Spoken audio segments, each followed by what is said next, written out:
कोहरे और प्रदूषण की धुंध में लिपटी दिल्ली एनसीआर, जहां कई इलाकों में विजिबिलिटी लेवल काफी कम हुआ। सुबह और रात के लिए घने कोहरे का रेड अलर्ट जारी किया गया है और 8 बजे तक दिल्ली का ओवरऑल एक्यूआई भी 380 के पार पहुंच चुका है। तो ये बड़ी खबर इस वक्त की।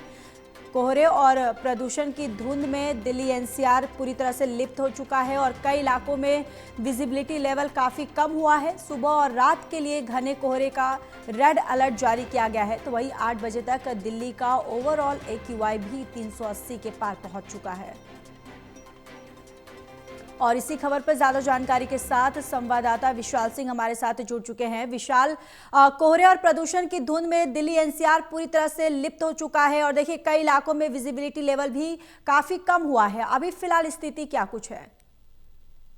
तो देखिए, अगर विजिबिलिटी लेवल की बात करें तो आज दिल्ली में सबसे कम विजिबिलिटी जो है दर्ज की गई है। शून्य से 50 मीटर के अंदर ही विजिबिलिटी लेवल जो है वो दिल्ली के जो रेडार स्टेशन है पालम और सफदरजंग यहाँ पर दर्ज की गई है। यानी इसका मतलब यह है कि 50 मीटर के दायरे के बाहर कुछ भी देख पाना असंभव है। और वो तस्वीरों के माध्यम से भी हम आपको दिखाने का प्रयास करेंगे। इस वक्त कर्तव्य पथ पर हमारी मौजूदगी है, जहां पर आप देखें तो जो विजिबिलिटी लेवल है वो काफी कम है, क्योंकि जो कोहरे की जो धुंध है और साथ ही साथ प्रदूषण से उत्पन्न होने वाली जो स्मॉग है, दोनों का मिश्रण कहीं ना कहीं इस वक्त राजधानी दिल्ली में घुला हुआ है, जिस वजह से लोगों को खासी दिक्कतों का सामना करना पड़ रहा है। वहीं मौसम विभाग की तरफ से जो है रेड अलर्ट कोहरे को लेकर जो है जारी किया गया है, जिसमें कहा गया है कि सुबह और रात के समय घर से बाहर निकलने से बचने का प्रयास करें और केवल आपातकाल की स्थिति में ही घर से बाहर निकलने के लिए आप सोचें। और भी कई सारे जो चेतावनी यहाँ पर मौसम विभाग की तरफ से दी गई है, जिसमें कहा गया है कि N95 मास्क का प्रयोग करें, क्योंकि प्रदूषण के साथ साथ जो कोहरा है, जो धुंध है, वो भी अब जनता को कहीं ना कहीं परेशान किए हुए है और काफी जी ज्यादा दिक्कतों का सामना भी लोगों को करना पड़ रहा है।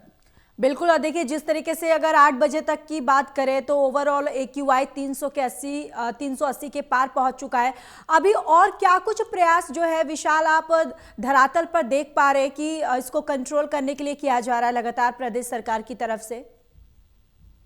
ज्योति, बिल्कुल देखिए, अगर मौजूदा आंकड़ों की बात करें तो एक्वाई लेवल जो है वो 380 के पार बना हुआ है, 400 के बेहद नजदीक है। जी। ये ओवरऑल एक्वाई की हम बात कर रहे हैं। वहीं अगर सेपरेट अलग अलग इलाकों की बात करें तो उन इलाकों में एक्वाई लेवल 400 के भी पार कहीं ना कहीं पहुंचा हुआ है। और अगर सरकार के प्रयासों की बात करें तो हम्म। अब सरकार ने जो है प्रदूषण रोकथाम के लिए निरंतर प्रयास लगातार कर रही है, और ऐसे में लोगों को भी सलाह दी जा रही है कि आप घरों से बाहर ना निकलें। और जो दफ्तर के जो कामकाज है उनको 50% वर्कफोर्स तक सीमित कर दिया गया है। यानी 50% जो है वो ऑफिस में आकर काम करेंगे और 50% जो कर्मचारी है वर्क फ्रॉम होम करेंगे। और साथ ही साथ स्कूलों के लिए जो 5वीं क्लास तक के स्कूल हैं, नर्सरी से 5वीं तक के, उन स्कूलों को भी जो है ऑनलाइन मोड में शिफ्ट कर दिया गया है और ये कंपलसरी कर दिया गया है। साथ ही साथ 9वीं और 11वीं तक की कक्षा के स्कूलों को जो है हाइब्रिड मोड में चलाने की सुविधा दी गई है। तो ये सब तमाम जो सलाहें हैं ये इसलिए दी जा रही है क्योंकि प्रदूषण काफी ज्यादा है और साथ साथ ठंड भी काफी बढ़ गया है। तो सीएम की तरफ से ग्रेफ 4 के प्रतिबंध भी लागू है, उसके तहत भी कार्रवाई लगातार की जा रही है। और जो एक नया नियम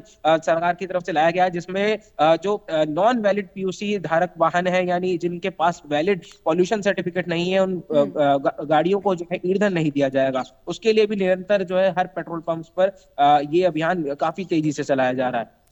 बिल्कुल। और देखिए जिस तरीके से एक तरफ तो ठंड में भी बढ़ोतरी अब देखने को मिल रही है, तो वहीं दूसरी तरफ धुंध जो है उसकी भी मार झेलनी पड़ रही है, जिसकी वजह से कई इलाकों में विजिबिलिटी जो है वो कम हो गई है, जिससे आवाजाही जो लोग जो रोजमर्रा की जिंदगी में जो अपने दफ्तरों पर जाते हुए नजर आते हैं, कहीं ना कहीं ऐसे जो लोग हैं वो काफी प्रभावित होती हैं। और प्रदूषण की भी अगर बात करें तो सबसे ज्यादा प्रदूषण जो है वो बुजुर्ग और जो बच्चे हैं उन पर काफी ये प्रभावित करता है।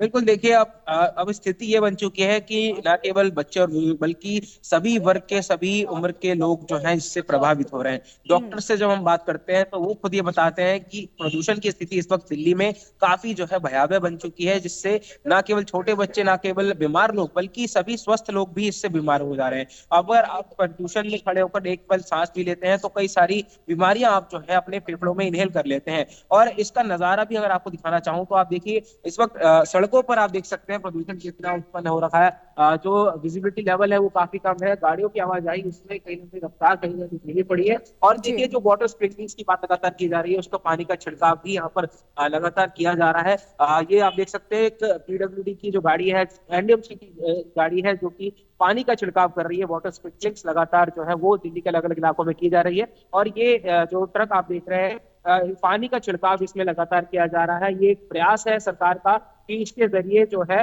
प्रदूषण में थोड़ा काबू पाया जा सके। हालांकि ऐसे जो ट्रक्स हैं दिल्ली के सभी इलाकों में चलाए जा रहे हैं। इस वक्त तस्वीरें जो हम आपको इंडिया गेट की दिखा रहे हैं, यहाँ पर लगातार पानी का छिड़काव किया जा रहा है। सड़कें भी आप देख सकते हैं गीली नजर आएंगी, क्योंकि निरंतर जो वाटर स्प्रिंकलर्स हैं वो छोड़े जा रहे हैं, ताकि पानी के छिड़काव के जैसे जो प्रदूषण के स्तर है उसमें गिरावट पैदा है और थोड़ा सा प्रदूषण जो है कम हो सके। हालांकि ये तमाम प्रयास जो है वो पूरी तरह से विफल साबित हो रहे हैं, क्योंकि प्रदूषण जो है वो थमने का नाम नहीं। बिल्कुल विशाल, और जो ये प्रयास आप दिखा रहे हैं कि प्रदेश सरकार की तरफ से क्या कुछ प्रयास किए जा रहे हैं, कहीं ना कहीं ये प्रयास एक तरफ से टेम्पररी है, क्योंकि हम देखते आ रहे हैं हर साल जो ठंड के मौसम में स्थिति तो जो है वो जस की तस बनी रहती है, इससे कोई भी प्रभावित नहीं हो पा रहा है। बिल्कुल, देखिए जो जितने भी प्रयास सरकार कर रही है वो सरकार कह तो जरूर रही है कि हम सभी प्रयास कर रहे हैं, हर संभव प्रयास कर रहे हैं, चाहे एनडीएमसी हो, एमसीडी हो, दिल्ली कंटोनमेंट बोर्ड हो, दिल्ली सरकार हो, सभी लोग अपनी अलग अलग तरह से जो है इस प्रयास में जुटे हुए हैं कि प्रदूषण को काबू में लाया जा सके। और सरकार ने जो है माफी भी मांगी है कि हम प्रदूषण को कंट्रोल नहीं कर सके, लेकिन उन्होंने साथ साथ इसका ब्लेम कहीं ना कहीं पिछली सरकार पर भी डाला। और अब आम आदमी पार्टी हो या कांग्रेस, दोनों सत्ता पक्ष पर काफी ज्यादा हमलावर है। बीते दिन सौरभ भारद्वाज जो कि आम आदमी पार्टी के प्रदेश अध्यक्ष हैं, उन्होंने जनपद इलाके में एक जो है प्रदर्शन किया था, डेमोन्स्ट्रेशन जो है प्रतीकात्मक तौर पर किया था सेंटा क्लॉज को, जिसमें दिखाया गया कि प्रदूषण में जब सेंटा क्लॉज निकलता है बीमार पड़ जाता है। ये दरअसल एक सांकेतिक प्रदर्शन था। इससे पहले भी कई प्रदर्शन जो है पॉल्यूशन के विरोध में किए जा चुके हैं और रोजाना प्रदूषण को लेकर विपक्ष जो है सरकार को घेरने में जुटा हुआ है। जी बिल्कुल, चलिए विशाल, तमाम जानकारी के लिए धन्यवाद।